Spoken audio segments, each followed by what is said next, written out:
Assalamualaikum warahmatullahi wabarakatuh. Perkenalkan, nama saya Desi Anita Sari, NIM 1902016016, Prodi Ilmu Administrasi Publik Angkatan 2019, Fakultas Ilmu Sosial dan Politik, Universitas Mula Warman. Di sini saya akan mempresentasikan tentang perilaku organisasi. Sebelum membahas materi lebih dalam, saya akan memberikan pengantar tentang apa itu organisasi, perilaku organisasi. Jadi, organisasi adalah sistem sosial di samping sistem teknis ekonomis.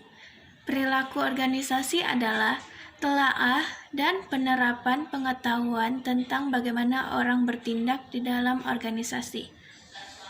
Kajian perilaku organisasi mencakup berbagai jenis organisasi, publik, bisnis, sosial, dan lain-lain.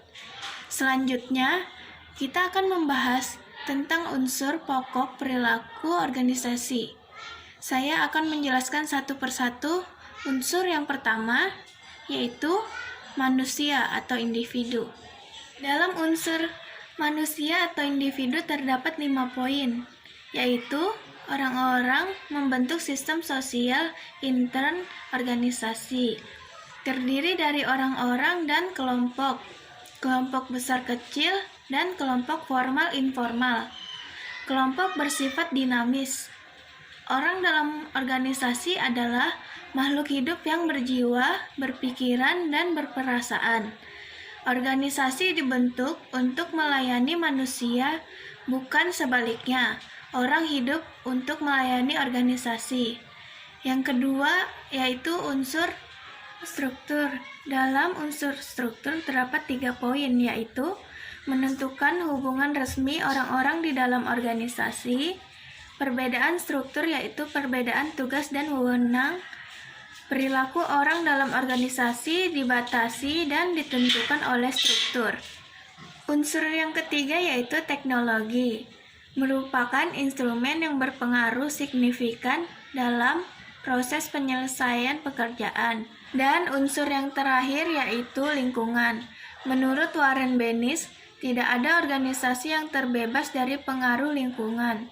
Karena itu, organisasi harus dapat menyelesaikan diri dengan perkembangan.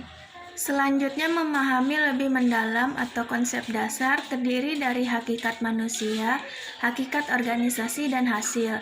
Di dalam hakikat manusia terdapat 4 poin. Yang pertama yaitu perbedaan individu. Punya banyak kesamaan, tetapi setiap orang tetap berbeda secara individual. Seseorang di dalam organisasi dipandang sebagai manusia yang mempunyai segenap karakteristik tersendiri. Yang kedua yaitu orang seutuhnya. Pandangan manusia secara utuh tidak hanya menampilkan fisik, tapi juga psikososial. Taraf kemampuan seseorang tak dapat dipisahkan dari latar belakang dan pengetahuannya. Kondisi emosional tak dapat dipisahkan dari kondisi fisik. Yang ketiga yaitu perilaku termotivasi. Perilaku tertentu karena sebab tertentu. Stimulus menjadi respon, daya dorong suatu aktivitas. Motivasi merupakan hal penting bagi penyelenggaraan organisasi, betapapun lengkap dan canggihnya infrastruktur. Yang keempat yaitu nilai orang atau martabat manusia. Orang-orang perlu dibedakan dari faktor produksi lainnya karena derajatnya lebih tinggi dari semua hal di alam semesta. Anggota organisasi ingin selalu dihormati sesuai dengan harkat dan martabatnya sebagai manusia. Menolak pendekatan tradisional bahwa manusia sebagai alat produktif. Selanjutnya, hakikat organisasi terdapat 2 poin. Yang pertama yaitu sistem sosial. Organisasi adalah sistem sosial. Aktivitas organisasi diatur oleh kaidah sosial dan psikologi. Perilaku organisasi dipengaruhi oleh dorongan kelompok dan individu di dalam organisasi. Perlakuan terhadap seseorang berdampak pada lingkungan sosialnya. Penolakan terhadap keputusan karena kelompok sosial. Yang kedua yaitu kepentingan bersama. Organisasi memerlukan anggota, dan anggota juga memerlukan organisasi. Organisasi dibentuk atas dasar kebersamaan kepentingan para anggota. Anggota memandang organisasi sebagai sarana untuk mencapai tujuannya, sedangkan organisasi membutuhkan anggota untuk pencapaian tujuan organisasi. Kepentingan bersama memiliki struktur seperti di dalam slide ini. Selanjutnya, hasil terdapat 2 poin. Struktur peran perilaku organisasi bisa dilihat dalam slide ini. Yang pertama yaitu perilaku organisasi holistik. Oki memaknai dan menafsirkan hubungan orang dan organisasi dalam hubungannya dengan orang seutuhnya, kelompok seutuhnya, organisasi seutuhnya, sistem sosial secara keseluruhan. Yang kedua yaitu iklim organisasi, lingkungan manusia di mana para pegawai organisasi melakukan pekerjaan mereka. Bisa mengacu lingkungan suatu departemen, unit, cabang, atau organisasi secara keseluruhan. Organisasi cenderung menarik dan mempertahankan orang-orang yang sesuai dengan iklimnya, dapat mempengaruhi motivasi, prestasi, dan kepuasan kerja, produktivitas, dapat menjadi aset organisasi.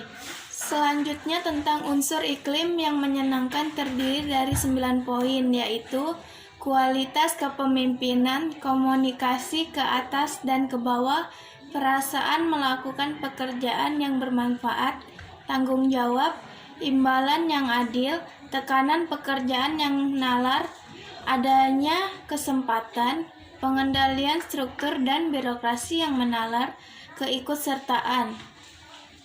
Siapa yang membutuhkan perilaku organisasi bisa dilihat dalam slide ini. Selanjutnya, kita akan membahas tentang pendekatan perilaku organisasi. 1. Pendekatan kognitif.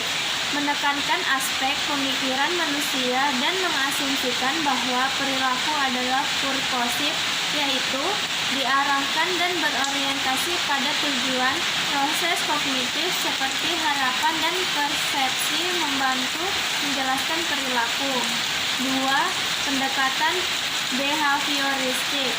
Menekankan aspek perilaku yang dapat diamati dalam konteks stimulus menjadi respon dan berbagai aspek lingkungan yang mempengaruhi perilaku. 3. Pendekatan kognitif sosial. Menekankan bahwa orang, lingkungan, dan perilaku itu berada dalam interaksi konstan satu sama lain dan secara resiprokal saling mempengaruhi. Pendekatan ini merupakan gabungan elemen kognitif dan behavioristik. Materi selanjutnya yaitu tentang model-model perilaku organisasi. Yang pertama, model autokratik.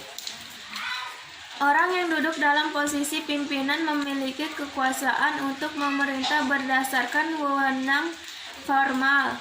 Pimpinan membuat aturan, konsep, atau pemikiran dan karyawan harus patuh dan melaksanakan tanpa berani membantah.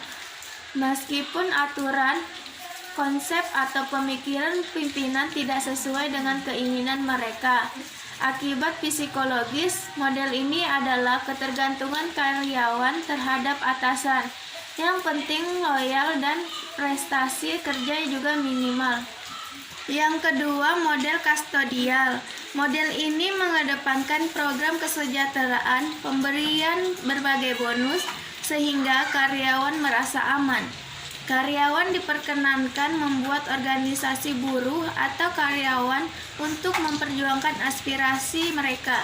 Model ini memerlukan sumber-sumber ekonomi yang kuat untuk mendukung kesejahteraan pegawai, termasuk pembayaran pensiun. Motivasi kerja lemah, kooperasi yang mereka tampilkan bersifat pasif. Yang ketiga, model suportif.